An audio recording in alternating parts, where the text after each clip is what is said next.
3 more to go. Three. I got this. And honestly, it might be less. I have a scope in 2 weeks. He may say I'm done.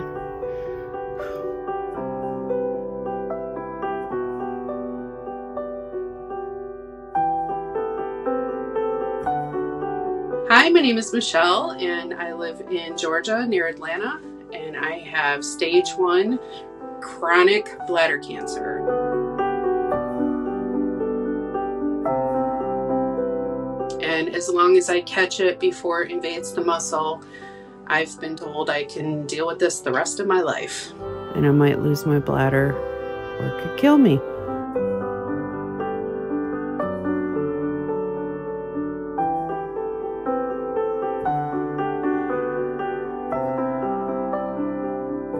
I made the decision to, even if it meant I was going to lose the battle, to not lose my bladder and choose quality of life over quantity of life.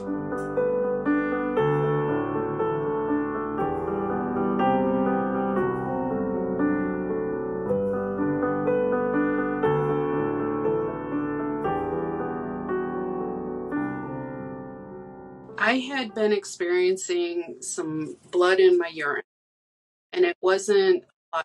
It was little tiny streaks, little blood, mini streaks of blood.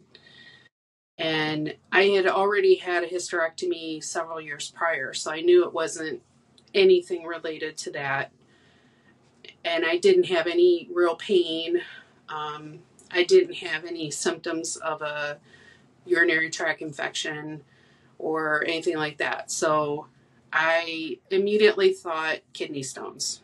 I've never had any kidney stones, never experienced anything like this. So I went to urgent care, and they did a culture, and they said, well, you don't have any infection, so it's probably kidney stones. We're going to give you antibiotics just in case and send you on your way. So after the first couple times of doing that, and it wasn't like every day, it was like it would happen for a day or two, and then nothing would happen for like a month, and then it would happen for a day or two, and then, so it was very random, not consistent at all. I think I went to urgent care a total of 4 times from like June to maybe February the next year.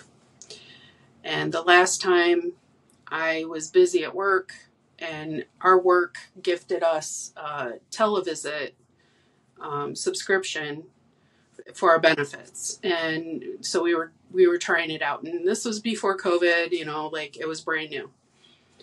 And so I said, well, I know they're just going to give me antibiotics. Same old story. I'm just going to call them while I'm on my lunch break. And that's what I did. And this teledoctor was so thorough, more than my own doctor or any other doctor I've ever had in my life, really, and asked me all these questions and didn't allude to any infection or kidney stones, but was like, I want you to demand to see a urologist. You've been experiencing this for quite some time. Go to a urologist. And she said, tell them painless bleeding. Don't say, blood without pain, just those words. Stress that to me for whatever reason. And so I did, and went through, and the urologist still didn't indicate anything. They just said, okay, we'll try to figure out what's going on.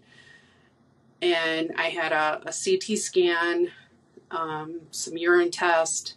The urine scan results came back through my patient portal, the MyChart, and it said papillary urethral carcinoma positive. And I knew what carcinoma was, but I didn't know what the other was. So I like panicked. I was like, positive, what does this mean?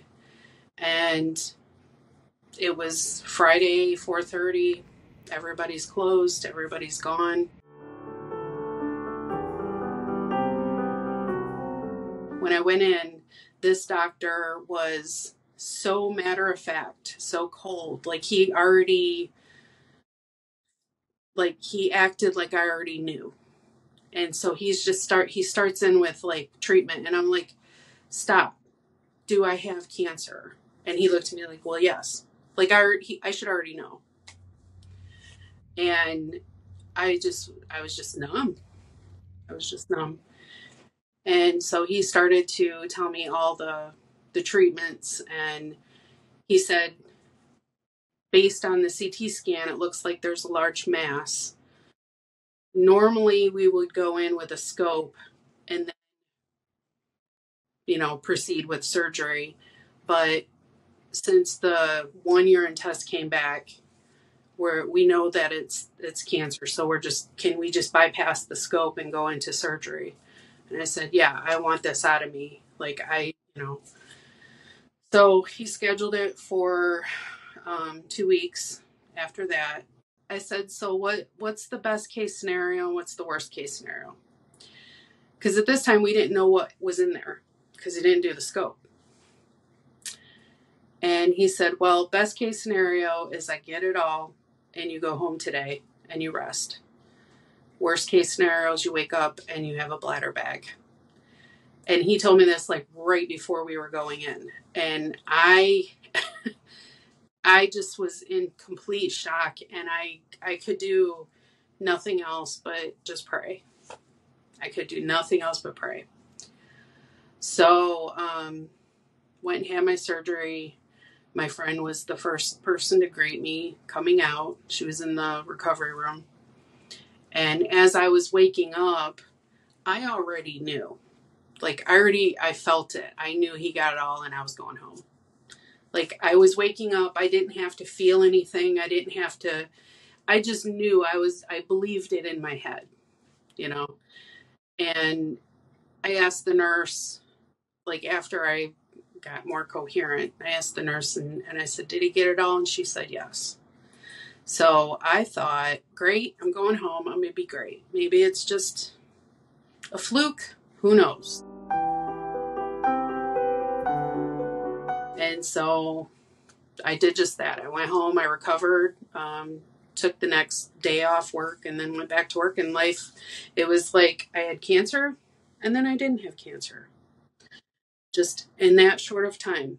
And I didn't know at the time that was going to happen 9 more times over 6.5 years. And according to him, like one of the first things this doctor told me was, I have patients that have been coming to me for 20 years that we go in and get it out and they go about their way for 20 years. And at first I was really upset that he said that. But later I thought, I'm glad because that prepared me. It's scope day. He indicated that it was going to be normal to keep coming back. It was chronic. Not every case is chronic, but it was like, I like to know things. I like to be prepared. So it helped me like just put it into my head. I'm just going to have to deal with this. And on one hand, that helps me. But then on the other hand, I don't feel like I'll ever have that winning moment. Like I beat it or I get to ring the bell, or anything like that. It's going to be a lifetime thing to deal with. So that was my first experience with my first cancer lesion. It's cystoscopy day. There was another growth. That was the first time I got to see it inside of me. And I just related it looked to me like a succulent flower because it was so tiny and it had little shoots off like a little succulent flower. And I'm laying there looking at the TV, just thinking, how could something so beautiful be so deadly? And he said, well, we can take care of this right now. And I was like, okay, what does this entail? And he goes, we just pluck it off. And so you saw in the camera, this little grabber thing coming through, and he gets around it and he just like, plop, and it felt like plucking a hair or something. It was very surreal.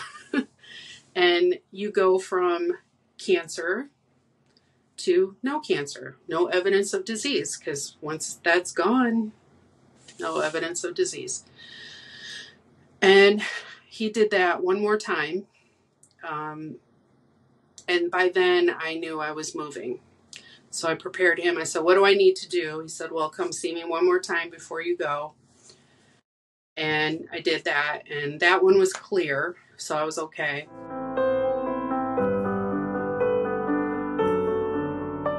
It was so different.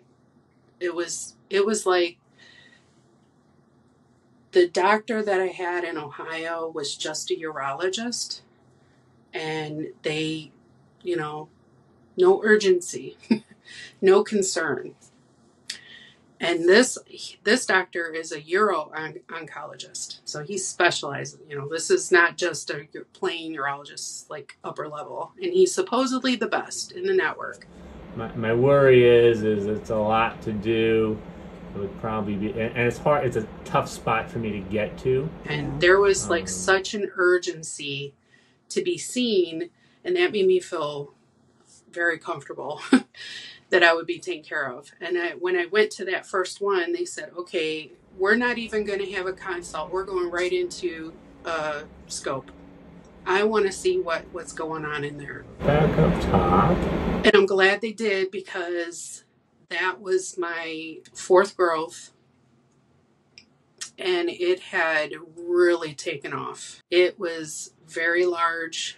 So after that scope, they said, we're going to do the surgery and we're going to do your chemo.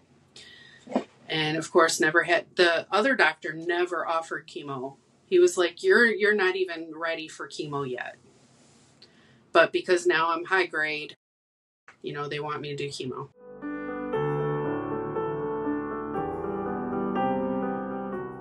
If I have a scope, if I have procedure, if I have anything, that's priority, because in order to keep my bladder, I have to stay on top of everything and not wait. And I've had this, 9 times now, so I kind of can. I've really paid attention to my body and my symptoms. And I know, like, I started recognizing patterns. So, like, when I have active growth, there is a very specific pain that I feel in the morning when my bladder is full. And then once it goes, once I empty, then the pain goes away. So it's like when I feel that, I know I have a growth. Here are some catheters. And I want to give you a trigger warning. Again, scroll if you do not want to see a medical procedure.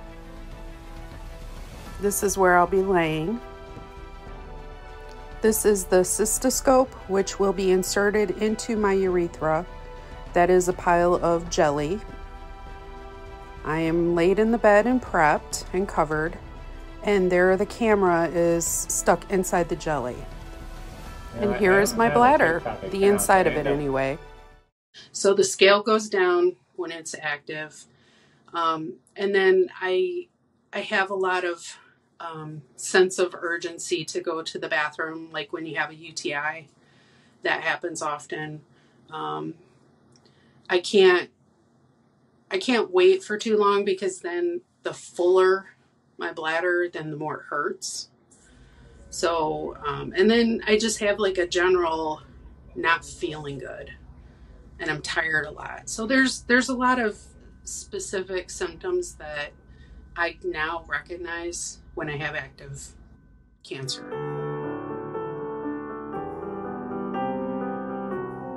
This doctor trusts that I know my body, and he's fully on he's on my side, on my team.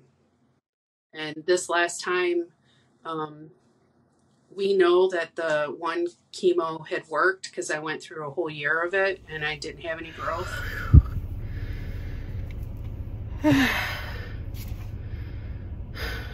One down, 9 more to go. And when I stopped, within that 3 to 6 month range, I had another growth. So I had to have another surgery and chemo this year. And I told him it seems like my growths occur between the 3 and 6 month mark. And he wants to introduce another chemo to mix with the original one I was taking. It's a little bit stronger. And do monthly chemo, like a maintenance, probably the rest of my life. And I'm not down for that. So I said, well, that's really hard on me. But what if we go every 2 months or every 3 months? And that's not even what the board recommends, but he's willing to consider it. And so that's where we're at right now.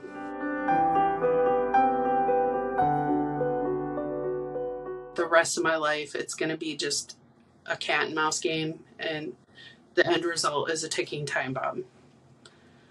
And so I'm going to do whatever I can to avoid losing my bladder, and as long as I can, and tolerate the chemo. And if it gets to the point where I can no longer take it, then I'll probably have my bladder removed. Yeah. And there's not very many options for that. There's really only one option that I would like, and that's my best friend. She had urethral cancer, a really rare form of it, and she got an Indiana pouch. And that to me is the most tolerable. Like, I don't want to live with a bladder bag. And where I was at in my life and where I'm at in my life, I'm older, and my child is grown and independent and everything. I've suffered in my life for a variety of things. I've suffered throughout my life. I'm a chronic pain patient, and I just didn't want to suffer. So I made the decision to, even if it meant I was going to lose the battle, to not lose my bladder, and choose quality of life over quantity of life. And I kind of made peace with that before I met my friend. For the first time, I actually had hope that I could live with this. And I thought, well, I could live with this little pouch and do the catheter, and I could deal with that. And so now that's where I'm at. Like, if I have to lose my bladder, I want the Indiana pouch.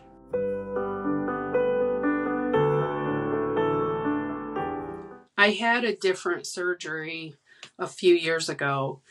Prior to that surgery, I let him know, like when I first met him and started seeing him, I let him know right away, like, I'll do whatever I need to do to keep my bladder. But if it comes down to losing my bladder, I will pass. Like, thanks, but no thanks. And I said, I want you to know that's just where I'm at. And he respected that. And he said, I'll do whatever you want. And I appreciated that, because I mean, for a variety of reasons.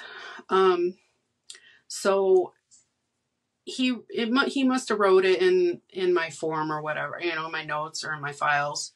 And so he knows when I come in, we have the surgery, chemo. It's become routine now.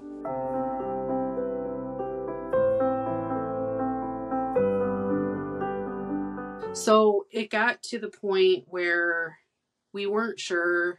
It was when I had the high grade, and I was scared, and I had met my friend by then, and I brought it up to him. I said, well, can I do the Indiana pouch if I have to lose my bladder? And he said, let me see your abdomen. And at the time, I had a B belly. So I had a big apron, but it was like a B. So my waist dipped in around my waist, and then I had the apron above it and below it. And right where the crease was is where the stoma would be. And so I was like, how would that work? And he said, well, it probably wouldn't. And I had this discussion with him where my concern was, if I had a bladder bag, And every time I moved or bend over or sit, that it would like fold over on itself. So it would pinch off the flow. The stickers for the bag wouldn't stick. I have a higher risk for infection, a higher risk for leaks. Like it was just like he just kept telling me all this stuff, and it solidified that this is why I'm not gonna live with a bladder bag, right? So I thought about it, and I said, well, what if I got like a tummy tuck to smooth that out? And I had lost weight because I'm a bariatric patient too, and I had lost some weight. And he said, you know, he felt around, he looked, and he was like, if you could get this smoother, I think that you would have a better chance. So then I started on that journey to get that done, and I had a paniculectomy. So now I have just a big round D belly, and I'm comfortable with the fact that like if I had that, I wouldn't crease anywhere. Like it's a smooth surface. So that made me feel a lot better. But then I met my friend, and that made me feel even better that like now I already had the surgery, I could live with that. So talking with my doctor, it was really important that we had that discussion, because if he just blew me off, I wouldn't have made that decision. So now we're at the point, at this last visit, he said, because I brought up, I said, well, you know, I've been going, next year's going to be 7 years. And he said, yeah, if you want to remove your bladder, we can do that. He goes, I don't think you're there yet. He said, this is all superficial. But I understand, like, if the chemo's getting to be too much and doing all this is too much, we can do that. He goes, but I remember what your decision was initially. And so he will do pretty much whatever I say. Halfway. Halfway. Like whatever I decide, he's comfortable with it. And so where we left off was I have to let him know whether we're going to introduce this other chemo and try, you know, a few rounds, maybe every 3 months, like quarterly or something, to see if that keeps it away. I think I can live with that, and that'll buy me a little bit more time, and you know, because I know my days are, everybody's day is limited, whether you have cancer or not. You know, we only have one life. You have to advocate for yourself. If you need to understand what's going on with you, you ask your doctor. Don't feel like you're putting him off. If he or she's brushing you off, find another doctor. You know, get those answers, make those decisions, and don't let any doctor gaslight you. I'm a big proponent about that. Like, I don't think I would have been like this if it wasn't for all the other stuff I've gone through in my life. It's just brought me to this point where I can advocate for myself and others. And a lot of people that I talk to, they just don't know how. There's nothing out there that says you can't go to another doctor. And you have to fight for yourself. You never go back. Like, you will never go back to life before that diagnosis, especially with cancer. And so you start grieving the loss of that life. And so you need to go through all those steps and all those emotions to get through it. And a lot of people, that's hard. That's hard for a lot of people. Because they want, the biggest stigma in the cancer community is to fight it and beat it. Because you either beat it or you lose. That's like your only options, right? Normally. But when you have a chronic cancer, You don't have that. You have, you're sick and you're not sick. You never win. You never go the rest of your life not having to worry about it again. It just becomes a part of you, and you learn to deal with it.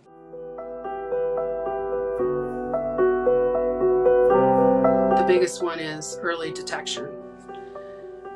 Don't wait if you have any kind of symptom or you just feel like something is wrong with your body, get it checked out. Don't put it off. So I do believe in early detection is key. With all cancer or any illness, early detection is key. And so that's one. And then that leads to two, advocate for yourself. No matter what, get those answers. And number three is the support. Find your tribe, find your support. It's out there.